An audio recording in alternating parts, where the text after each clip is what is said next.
வேர்ல்டுலேயே second longest cable காரில் போகலாமா? அதுக்கு நம்ம இன்னைக்கு குல்மார்க் வந்திருக்கோங்க. குல்மார்க்கில் ஸ்பெஷலே இந்த கண்டோலா ரைடு தான். எல்லாருமே குல்மார்க் வரதே இந்த கண்டோலா ரைடில் கண்டிப்பாக போகணுன்றதுக்காக தான். இதுக்கு ஆன்லைனில் டிக்கெட் நம்ம முன்னாடியே ரிசர்வ் பண்ணிட்டு தாங்க இங்கே வரணும். அங்கே வந்து எடுக்கலாம்னாலாம் கிடைக்காது. ஒன்லி ஆன்லைன் புக்கிங் தான்.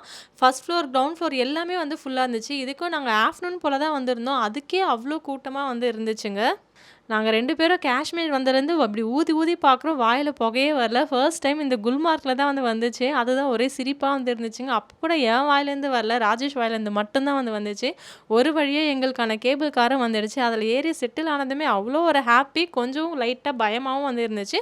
அண்ட் இந்த 10 to 15 மினிட்ஸ் ரைடு எப்படி போச்சுன்னே வந்து தெரிலங்க. சீக்கிரமா முடிஞ்ச மாரி இருந்தது. அவ்வளோ அழகான ஒரு ரம்மியமான காட்சினே வந்து சொல்லலாம். ஃபுல்லா வந்து ஸ்னோ.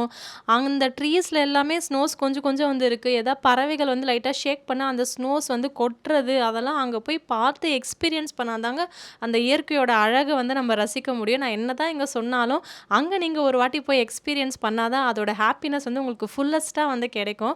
நாங்க ரொம்பவே என்ஜாய் பண்ணி வந்து போனோங்க. ஃபேஸ் 1 ரீச் ஆனதுக்கப்புறம் சும்மா நாங்க வந்து ஸ்கீயிங் ட்ரை பண்ணலாம் அப்படின்னு சொல்லிட்டு ட்ரை பண்ணாங்க. ஒரு 5 மினிட்ஸ் மேல எங்களால சுத்தமா அதெல்லாம் பண்ண வந்து வரல. கொஞ்சம் பயமா இருந்துச்சு. நெறைய அடிகளும் கீழ விழுந்து வந்து நாங்க வாரணும். எதுக்கு நமக்கு இந்த ரிஸ்க், சரி சாப்பிட போலாம் அப்படின்னு சாப்பிட போனாங்க. அங்க போயிட்டு ஒரு ஜீரா ரைஸ், ரொட்டி, சிக்கன் கிரேவி வந்து ஆர்டர் பண்ணேன். காஷ்மீர்ல நாங்க இந்த ட்ரிப் ஃபுல்லா சாப்பிட்டதுலே கொஞ்சம் கம்மியான டேஸ்ட்ல இருந்துச்சுன்னா, அது இந்த இடத்துல தாங்க இருந்துச்சு. ஜீரா ரைஸ் எனக்கு சுத்தமா பிடிக்கல. மீதி 2 டிஷ்ஷுமே ரொம்ப நல்லா இருந்துச்சுங்க. இத சாப்பிட்டு முடிச்சுட்டு நாங்க ஃபேஸ் 2 கண்டோலா வந்து போனோம். ஃபேஸ் 2 கண்டோலால என்னென்னலாம் இருக்கு, அந்த இடம் எப்படி இருக்குது அப்படின்றத அடுத்த வீடியோல பார்க்கலாங்க.